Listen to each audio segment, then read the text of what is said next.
तो भाई सबसे पहले तो ये है कि आपने उनकी BC टीम्स को भी हल्के में नहीं लेना। अब ये BC मैं क्यों कह रही हूँ, क्योंकि साउथ अफ्रीका की जो करंट जो T20 स्क्वाड है उसमें अगर आप देखो तो बहुत सारे उनके मेन प्लेयर्स नहीं है। एडन मार्करम नहीं है, केशव महाराज नहीं है, कगी सुरबादा नहीं है, मार्को जैनसन नहीं है, रायन रिकल्टन नहीं है, वायन मल्डर नहीं है, बहुत सारे प्लेयर्स नहीं है, ठीक है, जो उनके मेन खिलाड़ी है। ट्रिस्टन स्टब्स नहीं है।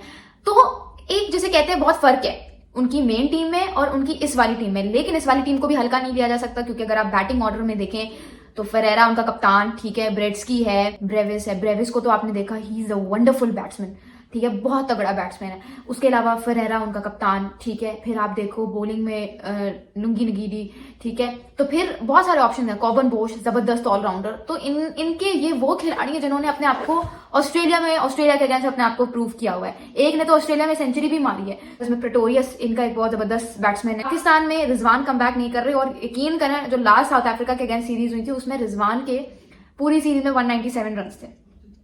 और वो बंदा बेचारा, हालांकि सबसे जो डिजर्विंग कैंडिडेट था ना टू मेक अ कमबैक, वो he was none other than Mohammad Rizwan. लेकिन नसीम शाह ने कमबैक कर लिया, बाबर आजम ने कमबैक कर लिया, लेकिन जो डिजर्विंग कैंडिडेट था वो बेचारा रह गया, ठीक है। तो ये बात होती है कि यार ये क्या हो रहा है। लेकिन चलो उसको भी साइड पे कर दो। अब आ जाते हैं बाबर आजम पे। बाबर आजम पे वैसे तो ही ओनली नीड्स 9 रन, ठीक है, to become the highest run scorer in T20 internationals. He will dethrone Rohit Sharma. लेकिन बहुत अच्छी अपॉर्चुनिटी है, बाबर आजम अच्छे रन्स करें, अच्छी अपॉर्चुनिटी है, अपने आप को प्रूव करें कि यार वाकई में we missed him during the Asia cup 2025।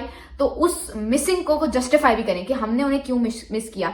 मैं आपको नसीम शाह के हवाले से एक चीज बताती हूँ। नसीम शाह ने एक तो फिटनेस बिल्कुल डाउन द हिल चली गई है। पहले ये होता था कि नसीम शाह को विकेट्स नहीं मिल रही होती थी, अपनी पीक बॉलिंग पे भी नसीम शाह को इतनी विकेट्स नहीं मिलती थी वो, लेकिन वो बॉलिंग बड़ी अच्छी करते थे। He used to be very economical, ठीक है, रन स्टॉपर बने हुए होते थे।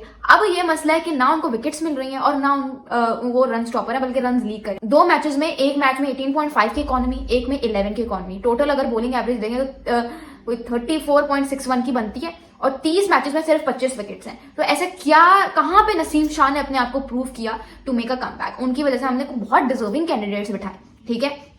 अब आप मुझसे लिखवा लें, मुझे जहां तक लगता है सलमान मिर्जा को डाल तो दिया है स्क्वाड में, लेकिन मुझे नहीं लगता he will get any match, because आपके पास शाहीन है। You will prefer Shaheen over any other bowler. बहुत सारे लोग कह रहे हैं कि 4 बॉलर्स के साथ हम जा सकते हैं, लेकिन माइक हसन मुझे नहीं लगता अपनी स्ट्रेटेजी से टस से मस होंगे। इस तरह से अगर वो कहते हैं कि नहीं यार बैटिंग लंबी करनी है और सिर्फ 3 जनरल बॉलर्स खेलेंगे, जिसमें से 2 ऑब्वियसली फास्ट बॉलर्स और एक स्पिनर, तो हम उसमें अपने 2 बल्लेबाज ऐड कर सकते हैं। लेकिन इनकेस वो कहते हैं कि नहीं 3 जनरल बॉलर्स आर मस्ट, तो फिर उस सिचुएशन में मैं ये प्रेफर करूंगी कि हसन नवाज नंबर 4 पे खेले और आपका अब्दुल समद बाहर बैठे, ठीक है। इस तरह से आपके पास ये होगा कि साइम और साबिता फरहान आपके लिए इनिंग्स ओपन करेंगे, 1 डाउन पे बाबर आ जाएगा।